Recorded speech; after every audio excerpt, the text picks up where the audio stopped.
puissant. En mon cœur considère tout l'univers, créé par ton pouvoir. Le ciel d'azur, les éclairs de tonnerre, le clair matin, toutes les ombres du soir, de tout mon âme, alors se lève un chant de tout puissant, que tu es grand, de tout mon être, alors se lève un chant, de tout puissant, que tu es grand. Quand par les bois ou la forêt profonde, j'ai j'entends tous les oiseaux chanter.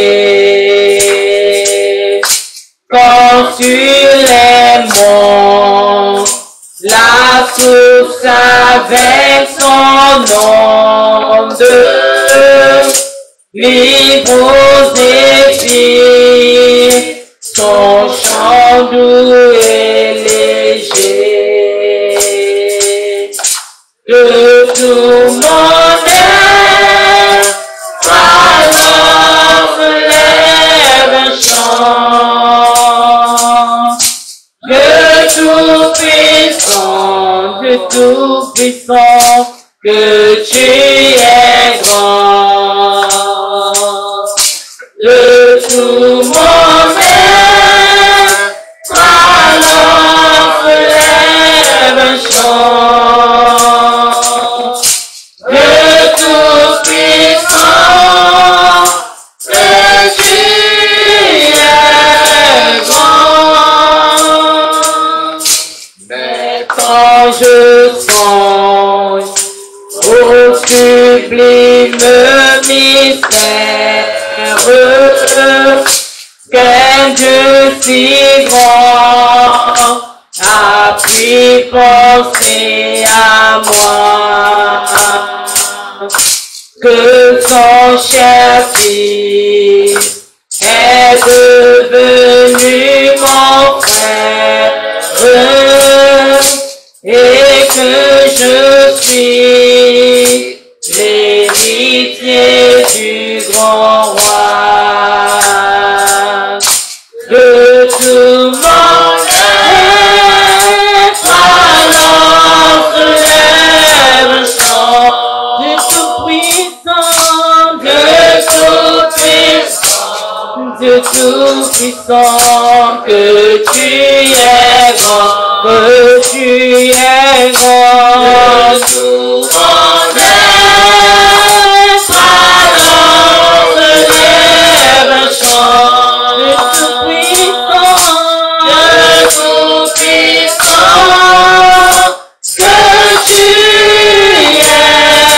grand. Tu créas l'arbre et le buisson des figues pour la couronne et le bois de la croix. Car ta pensée éternelle et divine, c'était d'offrir Jésus ton fils pour moi. De tout mon être,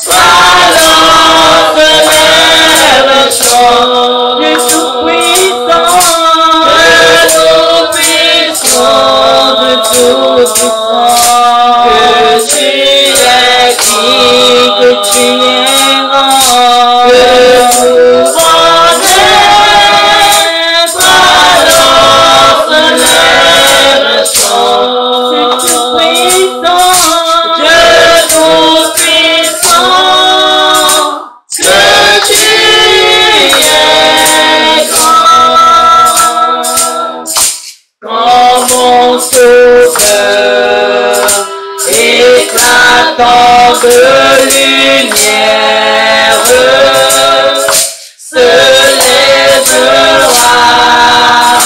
de son trône éternel,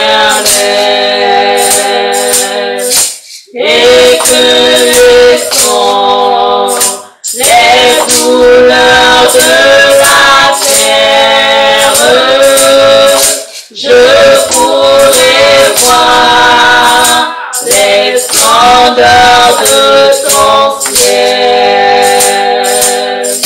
De tout mon âme, alors se lève le chant du Tout-Puissant, du Tout-Puissant, du Tout-Puissant, que tu es grand, de tout mon être, de tout mon être, alors se lève le chant du Tout-Puissant,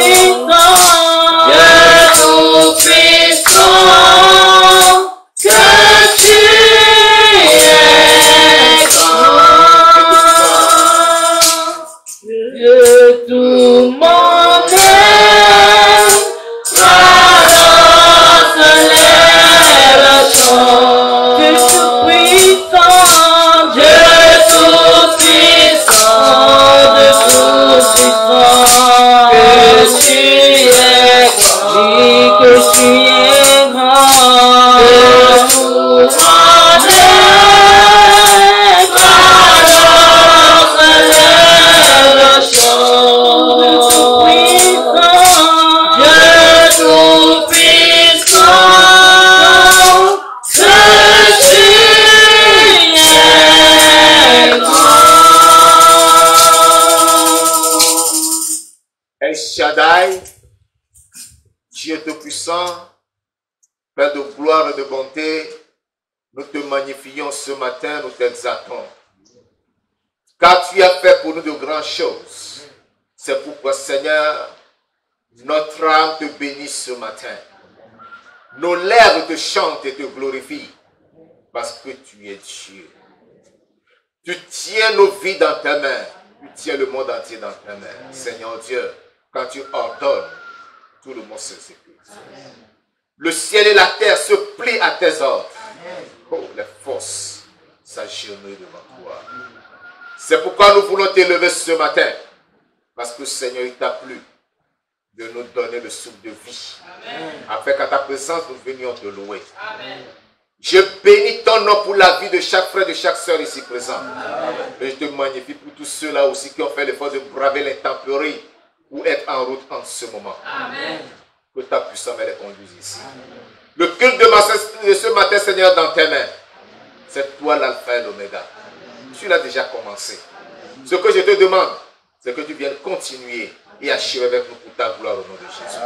Manifeste ta puissance ce matin au nom de Jésus. Glorifie ton Saint-Nom, Père.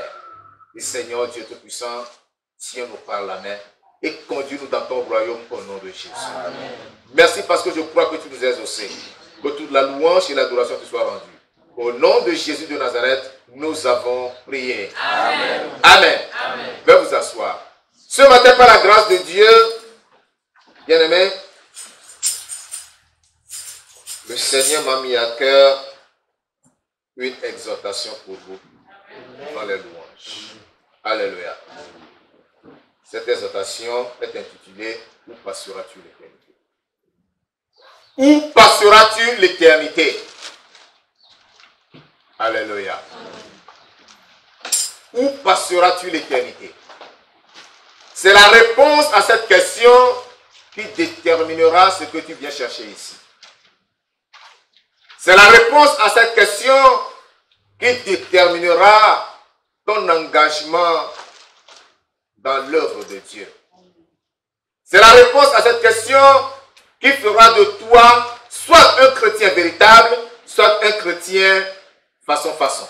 Permettez-moi de m'exprimer ainsi. Chrétien véritable, quel que soit le temps, quelles que soient les pluies, quel que soit tout ce qui se passe à l'heure du culte, rien ne doit t'empêcher. Alléluia. Et ce matin, plusieurs ont succombé. Plusieurs ont succombé. t'aidera à avoir la bonne attitude et la bonne conduite vis-à-vis de Dieu et vis-à-vis des hommes. Où passeras-tu l'éternité? Nous savons une chose qui est vraie. Tout passe. Les hommes passent. Nous sommes en train de passer. Alléluia. Mais où allons-nous? Vers où nous dirigeons-nous? Nous nous dirigeons vers l'éternité. Celui qui a vécu hier ne vit plus aujourd'hui. Et ce que nous savons, c'est qu'il est rentré dans l'éternité. Alléluia. Mais dans l'éternité, la parole de Dieu fait comprendre qu'il y a deux endroits. Et le choix de chaque endroit est opéré du vivant de l'individu. Ce n'est pas après sa mort. Où passeras-tu l'éternité? Luc chapitre 16, du verset 19 au verset 31. Luc 16, verset 19 au verset 31. Il est écrit: il y avait un homme riche qui était vêtu de pourpre et de fin lin et qui chaque jour menait joyeuse et brillante vie. Un pauvre nommé Lazare était couché à sa porte couvert d'ulcères et désireux de se rassasier des miettes qui tombaient de la table du riche. Et même les chiens venaient encore lécher ses ulcères. Le pauvre mourut et fut porté par les anges dans le sein d'Abraham. Le riche mourut aussi et fut enseveli. Dans le séjour des morts, il leva les yeux et tandis qu'il était en proie au tourment, il vit de loin Abraham et Lazare dans son sein. Il s'écria: Père Abraham, aie pitié de moi, envoie Lazare pour qu'il trempe le bout de son doigt dans l'eau et me rafraîchisse la langue, car je souffre cruellement dans cette flamme. Abraham répondit: mon enfant, souviens-toi que tu as reçu tes biens pendant ta vie et que Lazare a eu les maux pendant la sienne. Maintenant, il est ici consolé et toi tu souffres. D'ailleurs, il y a entre nous et vous un grand abîme afin que ceux qui voudraient passer d'ici vers vous ou de là vers nous ne puissent le faire.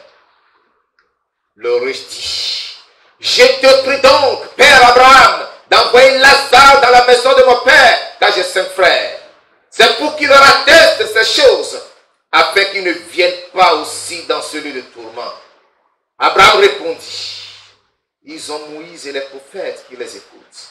Et il dit: non, Père Abraham, mais si quelqu'un des morts va vers eux, ils se repentiront. Et Abraham lui dit: s'ils n'écoutent pas Moïse et les prophètes, ils ne se laisseront pas persuader quand même quelqu'un des morts ressusciterait. Amen. Ce passage, vous le connaissez, vous êtes familier avec ce passage. Plusieurs l'ont lu plusieurs fois. La réalité ici, c'est que ce que nous trouvons ici est loin d'être une histoire. Parce que lorsqu'on raconte ce qu'on appelle parabole, même dans certaines Bibles, on a titré ça parabole du mauvais riche et du pauvre Lazare. Lorsqu'on parle de parabole, on ne mentionne pas le nom. Ici, Lazare a été mentionné. Lazare a été une personne qui a réellement vécu. Lazare avait vécu dans le dénuement, dans la pauvreté totale. Sa vie n'était que misère. Lazare et le riche ont tous vécu. Chacun d'eux a lutté pour sa vie. Chacun d'eux a lutté pour son existence. Chacun d'eux voudrait vivre et jouir des bienfaits de ce monde. Et tous deux sont parvenus à ce à quoi vous et moi, nous nous attendions. À quoi nous attendions-nous? Nous attendons à la mort. Mon frère, je mourrai, tu mourras, nous mourrons. Qui est immortel? Qui ici ne mourra pas? Que la personne me le dise. Et qui me prouve que lui ne pourra plus, il ne mourra pas.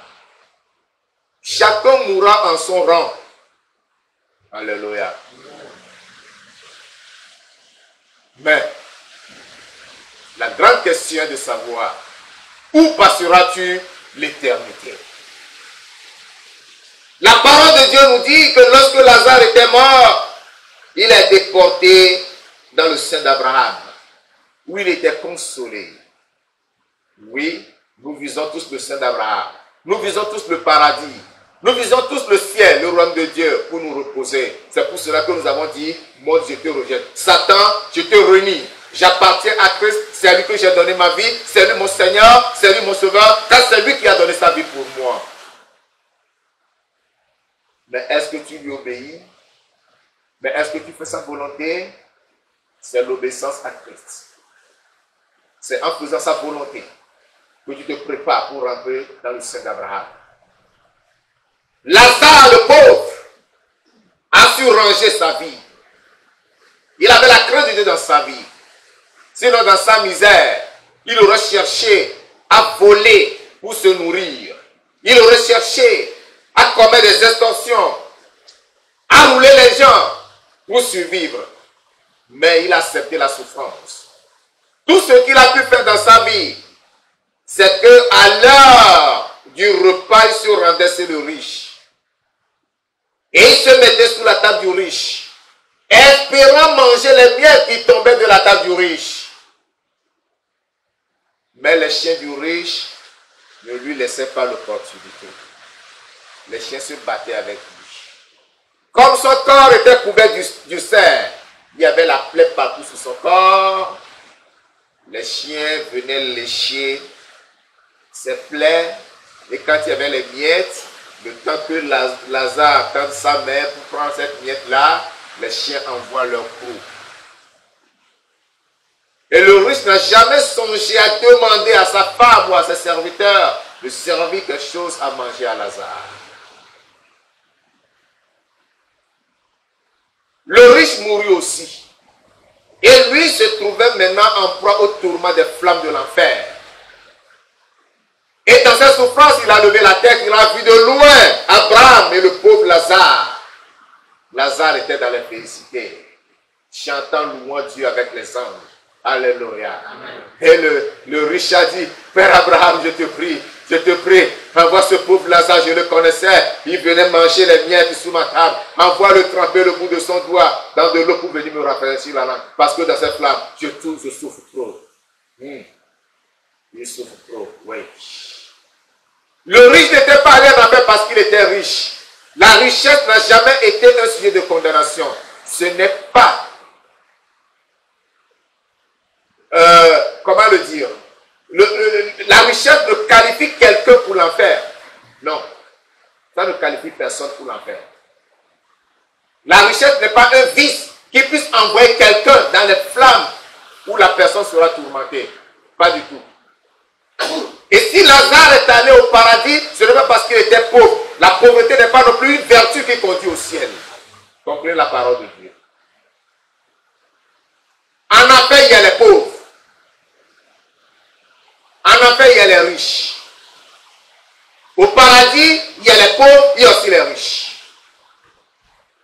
Mais chacun détermine l'endroit où il devra aller passer l'éternité de son vivant. Où passeras-tu toi ton éternité? Pendant que tu vis, si tu abandonnes ta vie à Jésus-Christ et tu la fais comme ton Seigneur Sauveur personnel, et tu renonces au péché, à la vie du monde, tu renies le diable et rejettes tout ce qui lui appartient, et tu rends ta vie conformément à la parole de Dieu, lorsque tu fermeras les yeux sur cette terre, tu les ouvriras dans la gloire éternelle. Que quelqu'un dise Amen. Amen. Il faut que cela soit ton objectif. Que tu dises, quelles que soient mes souffrances ou quel que soit mon bonheur, je voudrais terminer ma course dans la gloire de l'Éternel. C'est là ton objectif. C'est là ton but. Où passeras-tu l'éternité? Le riche s'est retrouvé en enfer tout simplement parce que le riche n'a pas cherché à connaître Dieu. Il avait vu Moïse et les prophètes sur terre, c'est-à-dire des hommes qui prêchaient encore la parole de Dieu. Les gens sont allés vers lui et vous savez ce que font les riches? Puisque leurs maisons sont bien barricadées, ils ont des gardiens, des chiens. Lorsque quelqu'un vient, cette personne ne le connaît pas, ce n'est pas une personne de leur relation. Soit ils envoient leur chien pour poursuivre la personne, soit ils disent au gardien, dis-lui de retourner, je ne peux pas le recevoir. Et donc les gens allaient chez ce riche pour lui annoncer l'évangile, il est retourné. Il n'a jamais eu le temps de Dieu. Comme on nous le dit aujourd'hui, je n'ai pas votre temps, vous n'avez rien à faire. Toujours Jésus, Jésus, votre Jésus. Allez vous voir ailleurs, vous faire voir ailleurs avec votre Jésus. Oui. Si quelqu'un te dit ça, dis-lui merci, que Dieu te bénisse. Alléluia. C'est comme ça que le riche a vécu. Et il n'avait pas la crainte de Dieu. Il ne se souciait même pas de ses voisins. Il était avare, égoïste, stupide. Voilà des choses qui l'envoyaient en enfer. Donc si tu es avare, cupide, égoïste, tu vas atterrir en enfer. C'est pourquoi nous devons nous laisser à Christ pour que Christ façonne notre caractère. Pour que nous soyons délivrés de la cupidité, de l'avarice, de la gourmandise, de l'égoïsme, pour plaire à Dieu. Lazare s'est retrouvé au siècle parce que Lazare avait la crainte de Dieu. Et pendant que le riche négociait avec Abraham, Abraham lui a fait comprendre qu'entre eux qui se trouvaient dans le tourment et lui et Lazare ici, il y a un grand fossé. Il y a un grand abîme que personne ne peut traverser. Je voudrais te confirmer une fois de plus à partir de cela qu'il n'y a que le ciel et l'enfer. Il n'y a pas ce qu'on appelle le purgatoire. Ça, c'est l'invention des hommes pour consoler les pécheurs et leur donner une fausse assurance. Que lorsque tu mourras, on va prier pour toi et tu sortiras du feu de purgatoire. Ce feu-là va te purifier, ce feu-là va consumer tes péchés, tu seras lavé et tu quitteras là pour rentrer au paradis. Ça n'existe pas. C'est une doctrine démoniaque. N'acceptez jamais cela, sinon vous allez souffrir tellement en enfer. Et quand quelqu'un me dit on va faire messe de combien, 7e jour, messe de 40e jour, messe de ceci, cela, requiem, patati patata. Ça n'existe pas. Il n'y a pas de purgatoire. Ma Bible me dit, nous le lisons encore, ma Bible me dit dans le verset 26. D'ailleurs, il y a entre nous et vous un grand abîme, afin que ceux qui voudraient passer d'ici vers vous ou de là vers nous ne puissent le faire. Interdiction. Impossibilité de traverser. Personne ne peut traverser. Tu vas dans ton endroit, tu y vas pour de bon. Alléluia. Amen. C'est pourquoi pendant que tu es sur cette terre, mon frère, essaie d'arranger ta situation avec le Seigneur. Si tu es un chrétien hypocrite, tu l'es pour toi-même, ce n'est pas pour moi. Si tu viens à l'église pendant que c'est pour faire plaisir au pasteur, tu te trompes toi-même. Si tu fais semblant d'être chrétien, tu le fais pour toi-même. Mais si tu es un vrai chrétien, tu l'es pour toi-même. Alléluia. Alléluia. Si tu obéis à la voix de Dieu, tu obéis pour toi-même, ce n'est pas pour moi. Parce que moi aussi, je lutte pour le salut de mon âme. Gloire à Dieu. Oui. L'apôtre Paul a dit, c'est pour cela que je traite durement mon corps, afin de ne pas moi-même être rejeté après avoir prêché aux autres. Je traite durement mon corps pour ne pas être rejeté après avoir vous prêché. Ou après vous avoir prêché. Arrangez le français. Alléluia. Amen. Ce que Dieu m'a mis à cœur, je vous le dis, afin que chacun de vous sache comment s'engager dans la voie du Seigneur ce matin. Je n'avais pas préparé ce message. Mais pendant que je prenais mes soins auditifs, j'ai reçu la voix dans cette exhortation avant la louange. Alléluia. Amen. Le Seigneur veut délivrer quelqu'un ce matin. Quelqu'un sur la voie de l'enfer. Il faut que vous sachiez que la mort est plus proche de chacun de nous que nous pourrions l'imaginer. La mort est très proche de chacun de nous. Et nous pouvons mourir à tout moment. À l'heure où nous sommes, quelqu'un est en train de rendre son souffle. Soit à l'hôpital, soit à la maison, soit dans un accident quelque part. À l'heure où nous sommes, un jeune homme est en train de se noyer quelque part. Ça peut être quoi? Ça peut être moi. Mais la question de savoir où passeras-tu l'éternité? S'il arrivait qu'après ce que chacun rentre chez soi, et que tu dis, bon, je suis fatigué, je vais me reposer un peu, et que tu ne te réveilles plus, où passeras-tu l'éternité? Que cette question soit un refrain pour toi, mon frère bien-aimé. Toi qui aimes encore le mensonge, toi qui aimes encore le péché, toi qui te masturbes encore, toi qui voles encore, toi qui es encore agressif,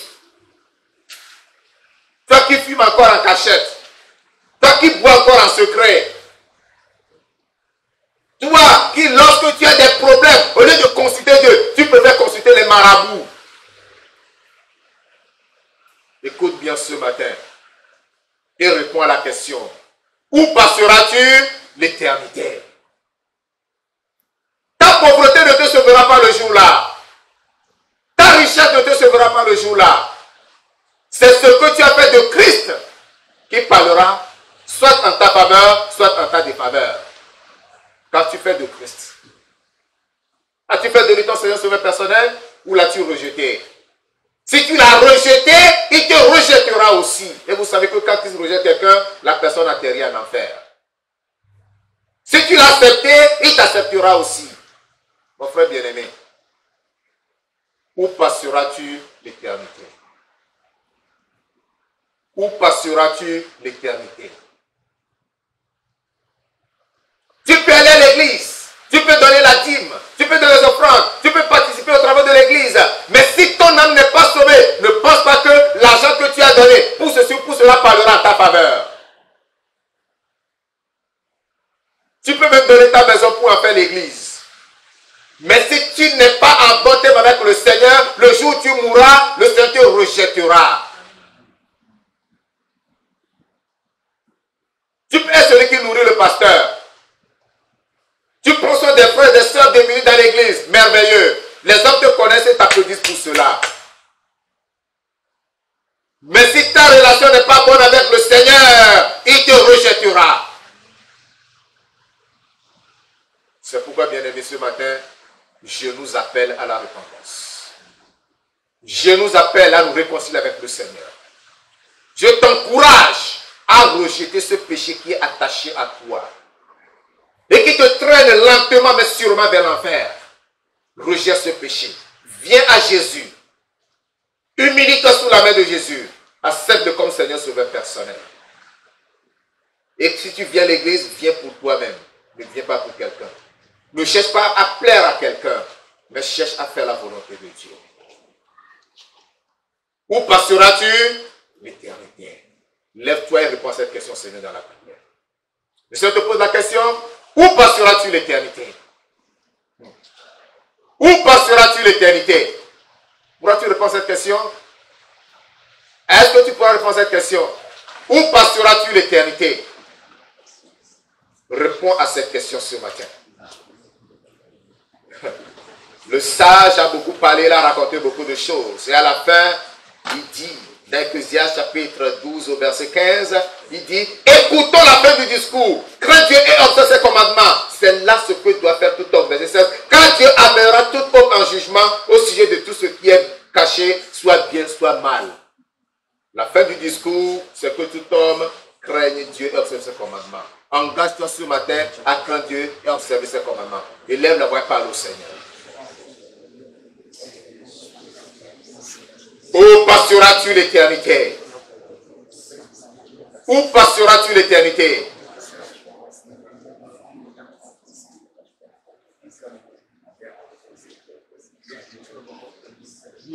Es-tu dans les élus?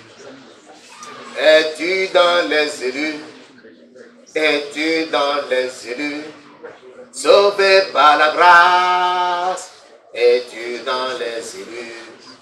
Es-tu dans les élus? Es-tu dans les élus? Sauvé par la grâce. Est-ce que tu es lavé dans le sang de Jésus? Répands-toi ce matin. Invoque le sang de Jésus pour te laver de tout péché. pour te purifier, pour te sanctifier, pour te libérer, pour t'affranchir de tout péché. Dépouille-toi ce matin de tout péché. Dépouille-toi de tes murmures. Dépouille-toi de ta méchanceté. Dépouille-toi de ton agressivité. Dépouille-toi de ton hypocrisie. Dépouille-toi de ta fausseté. Laisse tomber ce manteau de péché, ce vilain manteau qui te traîne lentement mais sûrement vers l'enfer. Rejette ce manteau ce matin, viens. Dis Seigneur, je me repens. Je ne veux pas subir le sort du riche. Je ne veux pas subir le même sort que ce riche-là. Mais délivre-moi, accorde-moi la grâce de gagner l'éternité comme Lazare l'a gagné. Sanctifie-moi ce matin, Seigneur, que par ton sang tu me purifies. Je me repens de tous mes péchés. Je renonce à toute iniquité. Je renonce à tout plaisir de ce monde. Je m'attache à toi pour faire ta volonté.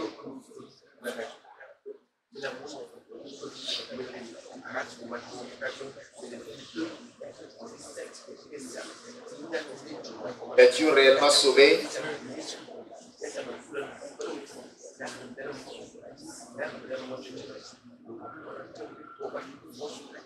J'ai l'assurance de mon salut à la présence du Seigneur Jésus. Son sang m'a lavé, m'a racheté.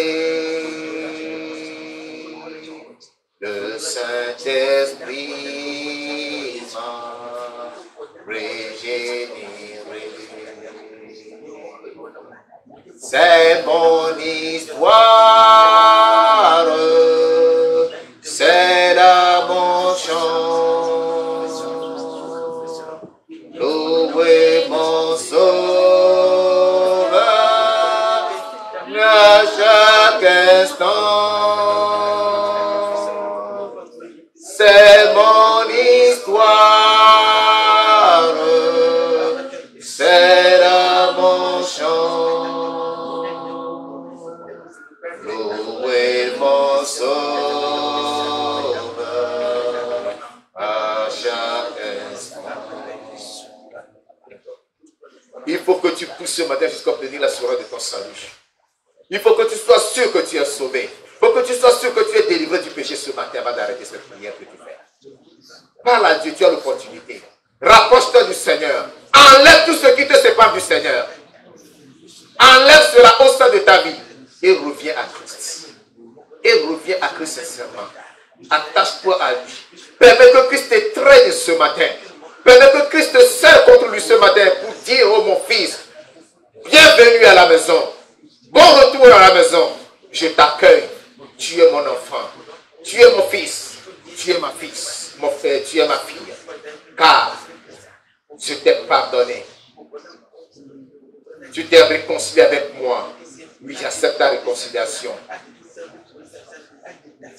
Supplie le Seigneur d'écrire ton nom dans le livre de vie ce matin. Que ton nom soit effacé du livre de la condamnation et qu'il soit réécrit dans le livre de vie.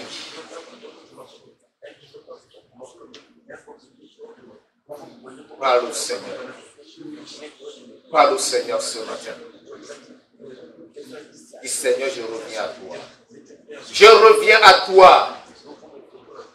Je reviens à toi, Seigneur. Je reviens comme le fils prodigue. Accepte-moi, Seigneur. Je ne suis pas digne.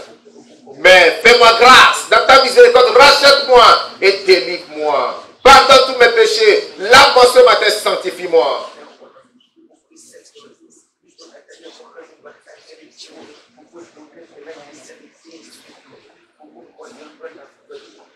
Au nom de Jésus de Nazareth, nous prions. Amen. Amen. Ce matin, l'Esprit de Dieu t'a parlé. Tu es convaincu que si tu mourais, tu ne verrais pas la gloire de Dieu. Et donc tu as saisi cette opportunité. Je voudrais t'aider ce matin dans la prière. afin que ta réconciliation avec le Seigneur soit une réalité. Que cette réconciliation soit effective. Que le Seigneur t'accepte en tant que son enfant qui est revenu au bercail ce matin. Lève la main, je vais prier pour toi. Lève la main, je vais prier pour toi.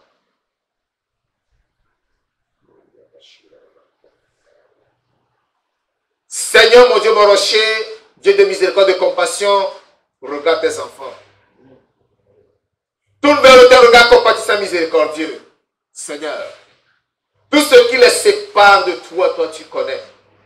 Je te prie ce matin que tu enlèves cela. Écoute leur gémissement. Écoute leur cri. Seigneur Dieu Tout-Puissant, pardonne tous leurs péchés. Ces péchés qui les éloignaient de toi. Ces péchés qui les séparaient de toi. Que par ton sang, Seigneur, tu les laves ce matin. Purifie chacun de tes enfants. Sanctifie le Seigneur Dieu et fais de père de nouvelles créatures. Éternel des amens, ma supplication en faveur des enfants ce matin, c'est que tu effaces leur nom du livre de la condamnation et que tu les réécrives dans le livre de vie. Donne-leur la vie éternelle au nom de Jésus-Christ. Remplis de la vie éternelle au nom de Jésus. Saint-Esprit, prends possession de leur être entier, esprit, âme et corps, afin de les délivrer complètement du monde et de tous ses attraits au nom de Jésus. Amen. Tout esprit qui les égarait, qui les éloigne de toi, je prie ce matin que l'épée de l'Éternel dévore ces esprits et que leur vie soit libérée et qu'ils te servent en esprit et en vérité au nom de Jésus-Christ. Seigneur Dieu, fais de véritables adorateurs et qu'ils marchent en communion avec toi, en union avec le Saint-Esprit tous les jours de leur vie au nom de Jésus-Christ. Si quelqu'un venait à quitter ce bon Seigneur Dieu Tout-Puissant, je te supplie, reçois-le dans ta gloire. Reçois-le dans ton royaume. Dieu Tout-Puissant, je vais te magnifier ce matin, car j'ai la soif que tu m'es au sein. Gloire et louange te soient rendues pour ta fidélité. Au nom de Jésus de Nazareth, nous avons prié.